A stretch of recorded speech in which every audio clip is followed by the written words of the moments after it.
It appears that the Minnesota Vikings are going to get big reinforcements on Sunday against the Jacksonville Jaguars, and this is going to be big. Not necessarily because they're facing against the Jacksonville Jaguars, even though on my latest podcast I shared that I don't necessarily think the Vikings are a lock to defeat the Jacksonville Jaguars, but it's just good for the team going forward because this player being out for the Minnesota Vikings has really been critical to their success in the last few weeks of the season. So I'm going to tell you that player, read his statistics, talk about his impact in just a little bit. But first, let me tell you about Hoagland Farm, because Hoagland Farm has the best rotationally grazed 100% grass-fed beef. This beef is sold in quarters and halves, and they have custom sample packs so you can try before you buy. Hoagland Farm has ground beef, chuck roasts, sirloin steaks, T-bone steaks, ribs, and way more.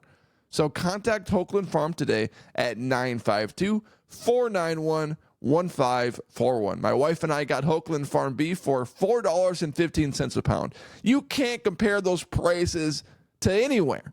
Way better than grocery store prices. So contact Hoagland Farm beef at 952-491-1541 and get 20% off your first order by mentioning the Minnesota Tim podcast. Okay, if you have not guessed it yet, the player that I'm talking about has been missing for the last few weeks of the season and has made a massive impact on the defensive side of the ball. And the player I'm discussing is Blake Cashman, because it has been clear as day on a bright blue sky, sun shining, grass growing, Happy Gilmoreing. It's been nice. And it's been clear as day that the Minnesota Vikings defense is not the same football team without Blake Cashman on the sidelines. Or he's on the sidelines. He's hurt. But without Blake Cashman on the field. You know, the first 5 weeks of the season, the story was how sensational Sam Darnold and the Minnesota Vikings defense was. And after Blake Cashman got hurt, well, the Detroit Lions put up 31 points. The Los Angeles Rams put up 30 points. And the Vikings got back on track against the Indianapolis Colts. Now, you need to consider those two teams as well. They have two of the best offensive coordinators in football, so maybe they would have tore up the Vikings defense regardless, with or without Blake Cashman. But his impact has been very noticeable, and you just look at what the Vikings defense has done this season with him, and you look at what they need to do specifically without him. When he's not on the football field, you see Ivan Pace Jr. playing a lot more football on the field. And he's a good player, undrafted out of Cincinnati, I think, and he's a very good tackler. He's speedy. He's an easy guy to root for. He's got good energy. I like Ivan Pace Jr., but he's not better than Blake Cashman. And when Ivan Pace Jr. is on the field more, well, Blake Cashman's on the field less. And that means the Vikings defense is not as good. And sometimes you see Josh Metellus play that linebacker spot because Brian Flores likes to flex and show different kind of defenses and do different kind of schemes. And when Josh Metellus is playing linebacker, well, then that means the secondary is not going to be as good because Josh Metellus is a good secondary player. And you look at Josh Metellus'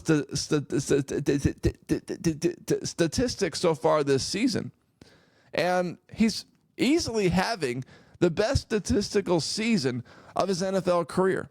In only 5 games for the Vikings this season, and he's 28 years old, he's had 40 combined tackles, 20 solo tackles, and 20 assisted tackles. And you compare that to his prior best season of his career, and it looks like he has a tough time staying healthy. But his best season prior to that happened in 2023 with the Houston Texans. He had 106 combined tackles, 56 solo tackles, 50 assisted tackles. So in about 5 games for the Minnesota Vikings this season, he's had about half of his tackling intake as he had in the entire 2023 season. So that impact is going to be felt by the Minnesota Vikings organization. In 2022, he played in 16 games, only started one of those.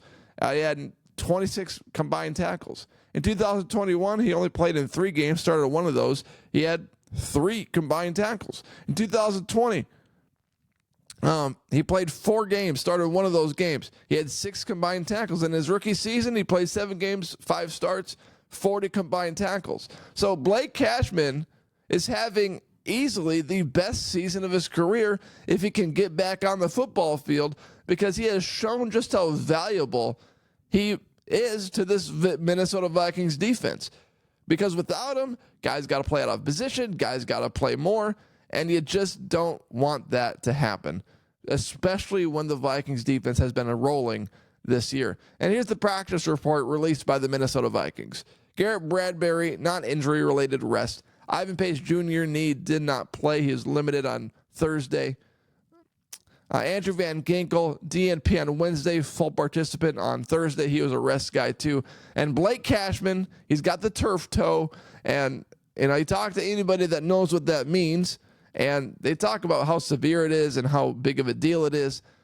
He was limited on Wednesday and limited on Thursday, which is an upgrade from anything we've seen from him on the Minnesota Vikings practice report in recent weeks.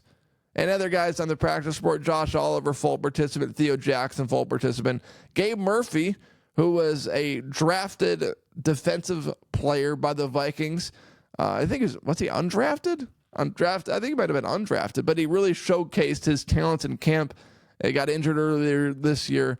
He was limited on Wednesday and a DNP Thursday, and Caleb Evans limited and a full participant Thursday. But the story is that Blake Cashman is participating once again, even if it's on a limited basis. He's participating once again in Minnesota Vikings practice. And even though it's just against Mac Jones and the Jacksonville Jaguars, the Jaguars have been playing their best football of the season. And if Mac Jones can have anything similar to his rookie season with the New England Patriots, which was clearly his best season ever as an NFL quarterback, well, then having Blake Cashman back on the field for the Vikings is going to be a big deal.